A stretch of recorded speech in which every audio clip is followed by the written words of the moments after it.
All right, welcome. Clear Vision Wednesday is back. I am Claudia Mühlenweg. I'm a natural vision improvement teacher, the founder or creator of the Naturally Clear Vision method, and my method is based on the Bates method. And today's topic is using imagination. And I would say people really misunderstand the Bates method a lot. I think it's eye exercises. It could not be further from the truth. We know that 90% of our vision is actually happening in the brain, in the visual cortex.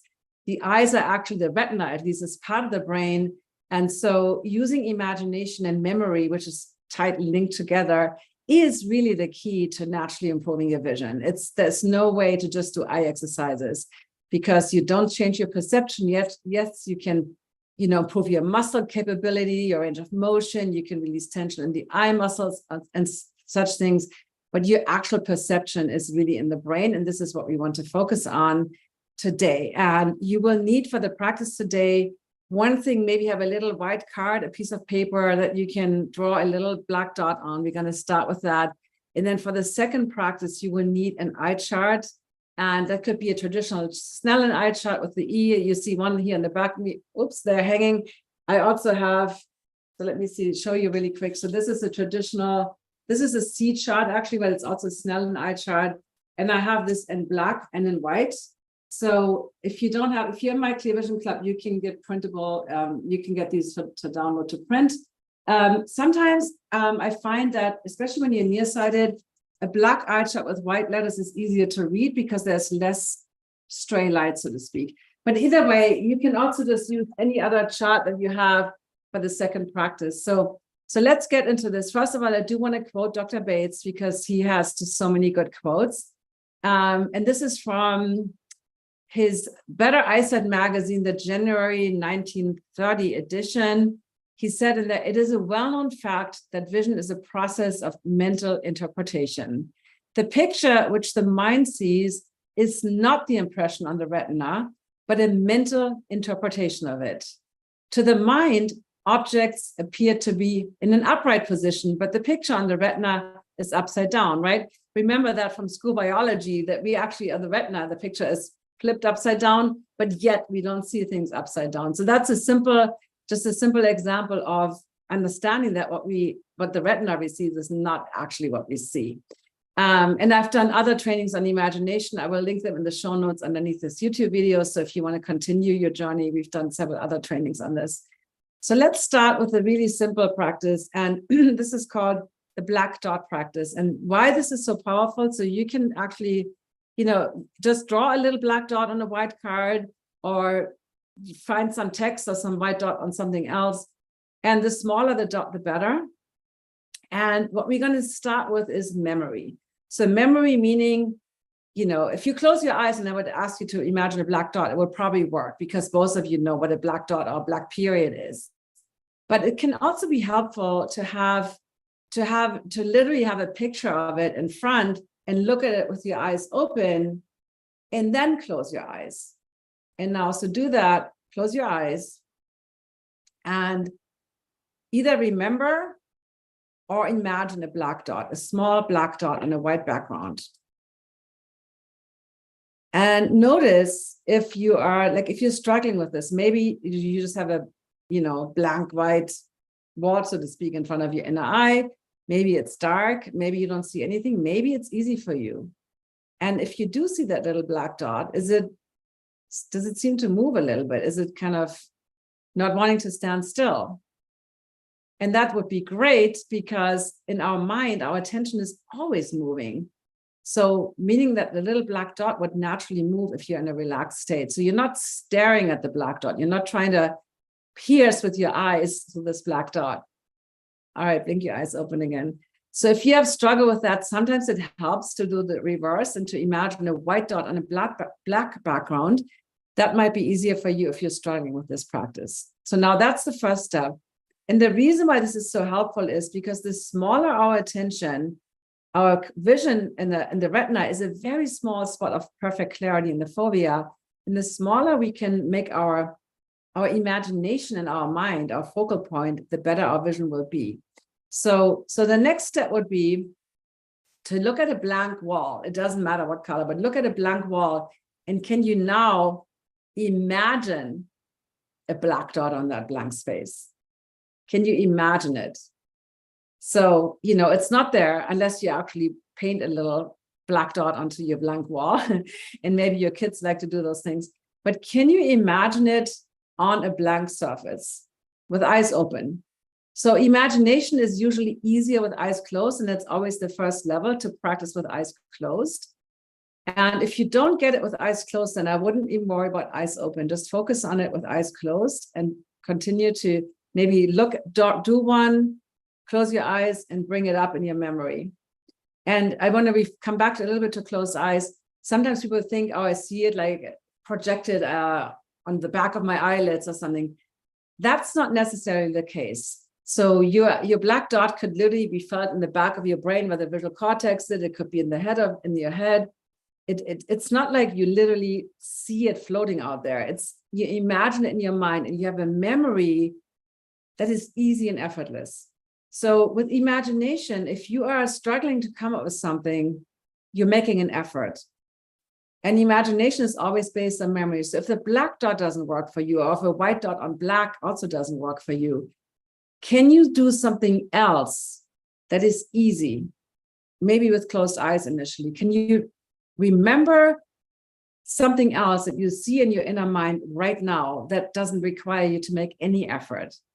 Sometimes for people, that's being in a certain place or a certain person. So is there something or a sound, but something where you close your eyes and it's right there in your mind? It's like it's no effort, because we want to get to that point of effortlessness. So moving on with the black dot. So the next level would be, and this is really helpful to practice something called central fixation, which is not the idea, but it's based on our physical anatomy of the eyes, that we only see well, we're in the fovea and that little spot in the back of your retina.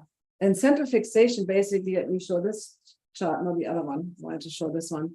So basically, it means that if we look at a letter, let's see at this top corner, that we see that better, blacker, sharper than, let's say, the bottom of this. Or if we were to look here in this corner, then let's say this letter. So if you look there, the area where you put your attention is seen best.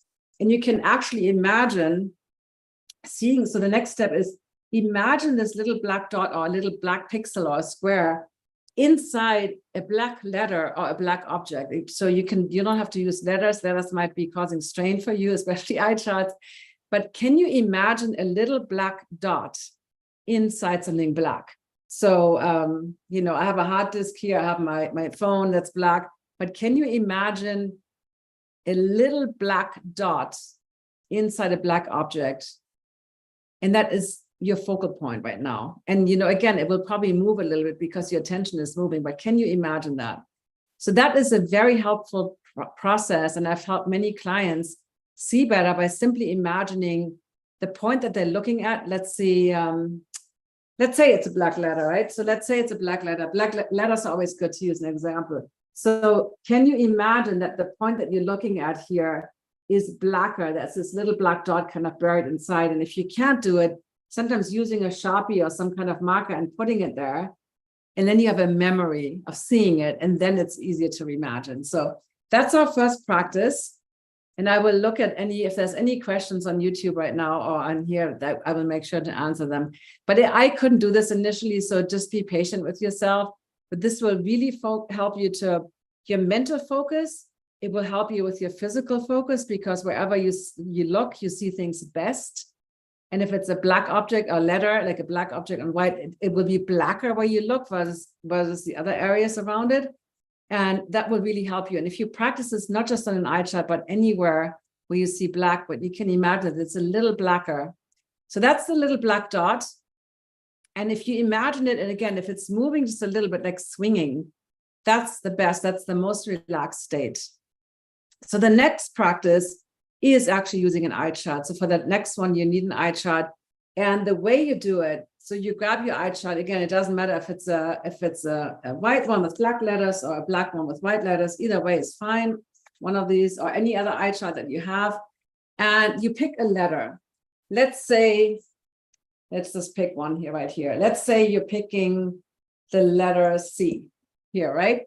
And you can also obviously use that one. And you start by looking at the letter at a distance. So let's say you're nearsighted, maybe you're just a foot away from the eyesight. Obviously, I'm holding it here in my hand because I'm not going to step away, but you would look at that letter that you chose at your perfect distance, right? So you have a perfect memory of that letter. When you look at it, it's clear, it's sharp. So you look at it, and maybe if your vision is very poor, you would need to use pinhole glasses or your glasses to look at it. Ideally, you don't have glasses on or contacts, and you would look at it at your perfect distance, and you have a very good memory of that letter, right? So let's just imagine that. See, I'm putting my chart right here.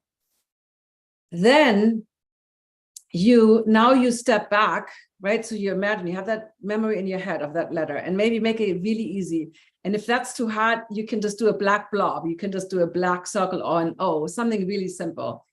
And then you step away to a distance where that letter is not clearly seen. Maybe it looks black, gray, or it looks fuzzy, but you're going now to a distance where it's not clear anymore, right? So further away, or if you're farsighted, it could be closer up. But you go to a distance where it's not clear.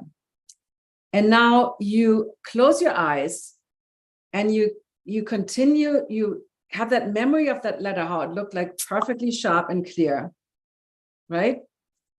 And then you open your eyes to like about a foot away from the chart. So you're not looking at the chart. You're just looking about a foot away at a blank space. Again, maybe it's a blank wall. And you continue to imagine that letter as you're looking on that blank wall, just like you did with a black dot. So you continue to imagine that letter, and then you close your eyes again. And you bring up that memory of that letter. And if you lost the memory, you go back and look at it again, so you have a good memory.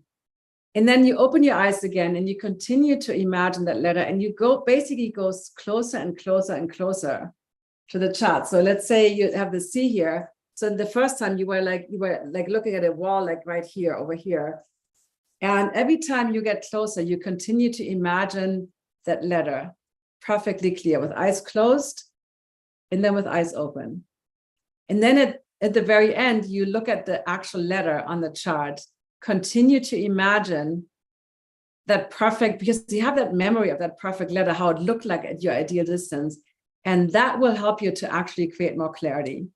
So I'm curious to see if anybody was participating, how that worked for you. Let me know if you have any questions about that.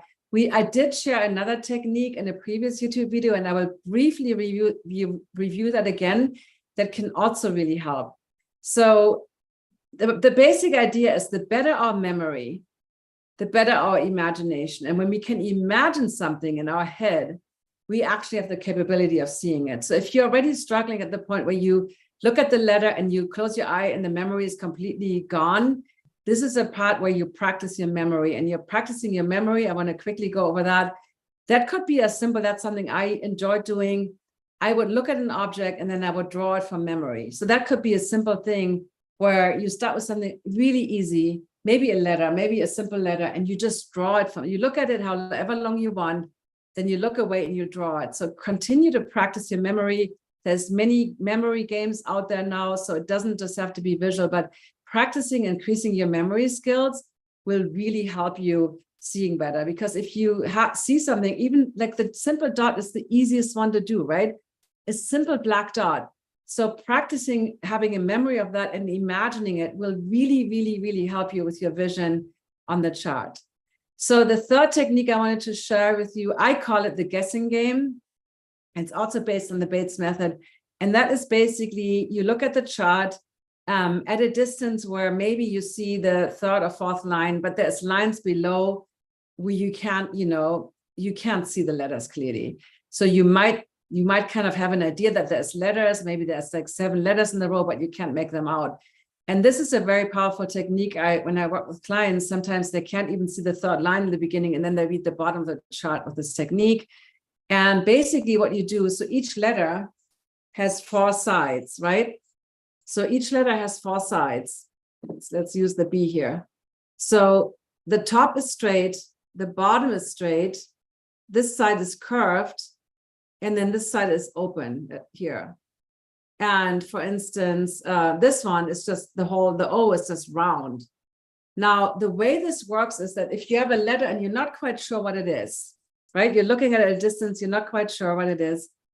And now you just start with one of the sides.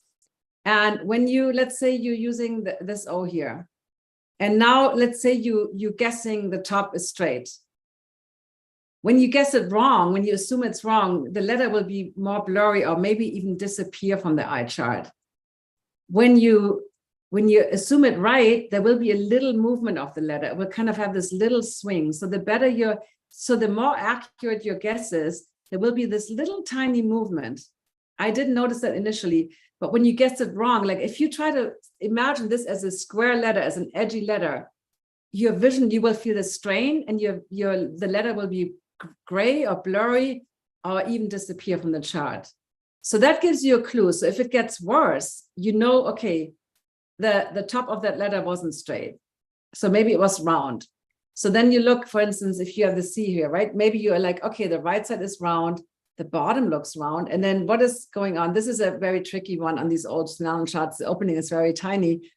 But then you're like, so you already know it's either an O or a G or a C, right? You already know, or maybe a D, because when this side is round, it could be a D. And now you look at the other sides. And every single time you do this practice, you will end up creating more clarity. And this is not just randomly guessing. You're making a very, how do I say this? You're just making an educated choice, and you have the feedback in your vision. So when the letter is right, when you guess it right, is it curved, straight, or open? And you're right, the letter will appear to be sharper, blacker, and you will probably be able to read it. And it will have this little movement. When you make a wrong assumption, it gets more blurry, more gray, and maybe even disappear from the chart. So basically there's 3 different techniques, and I would be curious to see which one works best for you. I found the last one to be very effective. And then the black dot is usually the easiest for everybody to get into that idea of memory and imagination. And then the one with the way you imagine the letter and you look at the blank space next to it, it just helps you to move your attention to the distance, but not look at the chart, so that you can continue your imagination of that letter based on that memory of the clarity. So let me look if there's any question. Jennifer said on YouTube, I would need to practice. I have glasses and see blurry when trying to look at the letter, or not without glasses. How will I see the imagine in the back of the mind versus the front? I wouldn't be so concerned, Jennifer, where you imagine it, because I remember in my training, they said you have to imagine the black dot in the middle of your head. And that was so straining for me. I tend to not worry so much about where you see it. Some people have this kind of idea of the seeing it on the back of their eyelids or something. But if you just focus on your mind, and do you have a memory of a black dot in your mind? And again, sometimes seeing it first, like drawing it and then closing your eye, it helps you to actually imagine it. I hope that works for you. So if you have no clarity at any distance, then using pinhole glasses, like, these are pinhole glasses, they will sharpen up your vision, or using your glasses to just get that memory, but then taking them off. So just using, and in most cases, a black dot should be easy to remember, even if you never have perfect clarity. But you can always bring the memory in with glasses on, but then you want to do the rest of the practice without glasses. So basically the idea is, if you have a mental picture of it, it's allowing you to actually see it clearly. If you don't even have a mental picture of it, there's already a strain in your brain, and that's why we see. So I hope that makes sense. It's definitely needs practicing, Osnat. So this is what I mean, like when people say the Bates method doesn't work, this is the advanced stuff. Using imagination is woven to the whole Bates method. Even when we do palming, where we rest our closed eyes with our cupped hands, we imagine something easy and effortless. We bring up a happy memory. We don't just sit there and, let our mind go haywire. It's always about, where can you find ease and relaxation? Because once you know something is easy, and for some people, for me, that was thinking about a smell I liked, because my vision, I was straining the second I thought of something visual. When I first began this journey, I had to scratch all the visual stuff and just think of the smell of hay, which I used to play in haystacks as a kid. That made me really happy and excited. So once I was able to do that, then you can, and for some people it's music maybe, right? It's music or a particular piece of music that they like, or a particular place where they feel really calm and at home. So whatever it is where you can practice to bring in that idea of a memory that immediately lets you relax and feel at ease, and where you don't need to make any effort about it. And so the black dot and these techniques are advanced techniques, but in the Bates method, we use imagination with everything. When it comes to the long swing or the swing, right? And you don't notice movement, you can imagine the movement. And for most people, closing the eyes in any practice is an easier way to access the imagination. And when you can do it with closed eyes, then the next level is to do it with eyes open. And that is definitely for most people more challenging. So I hope this was helpful on YouTube. I love the black dot. Yeah, I find it really relaxing. So when you have the black dot, then you're on your way, because when we recognize that wherever we look, we see things best.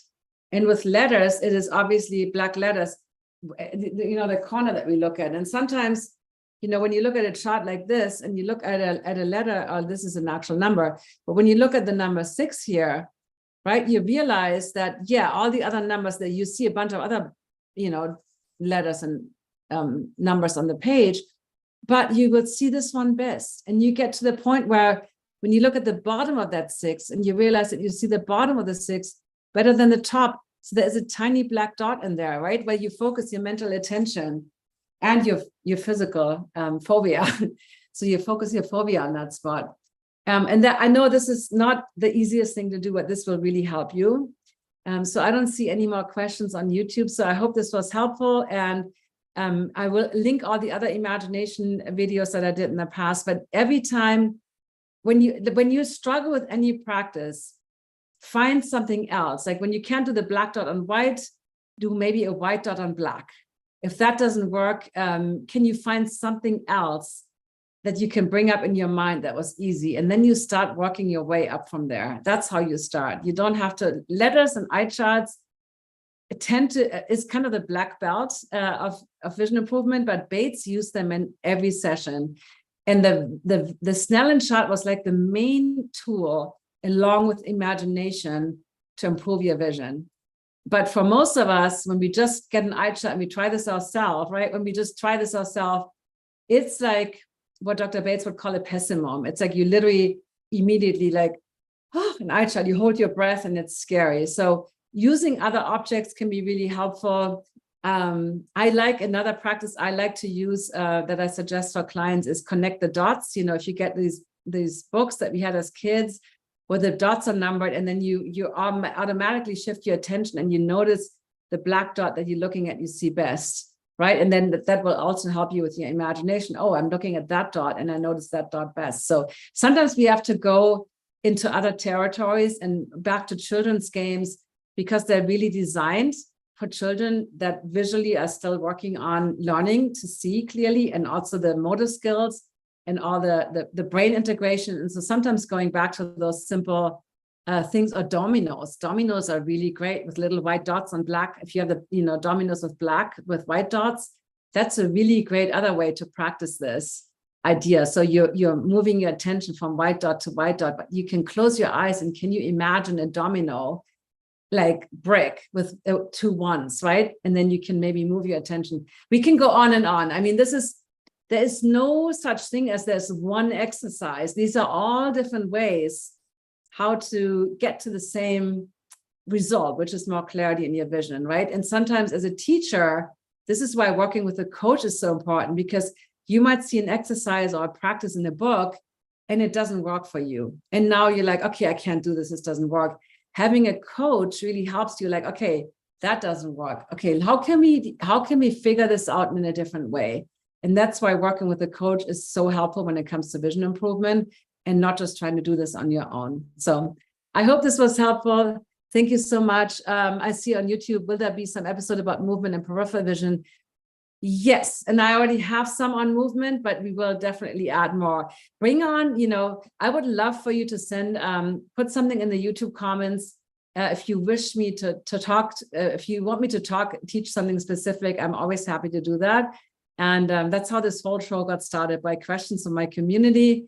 And I'm happy to respond to anything that I can teach you, right? If you ask me to teach something I know nothing about, then I obviously won't do that, or I will get on a guest expert that can answer that question. All right, you guys. Oh, there's one more thing on YouTube. Are you saying our vision is mental? Yes. Our vision is in the brain. The eyes are the portals that receive the light, and then the retina, again, the image on the retina is upside down.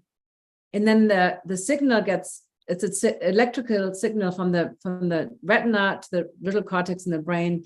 And that's where we decipher what we see. And that's why sometimes you have people with the same prescription, and one person can read to the bottom of the chart and the other person can only read to line 4.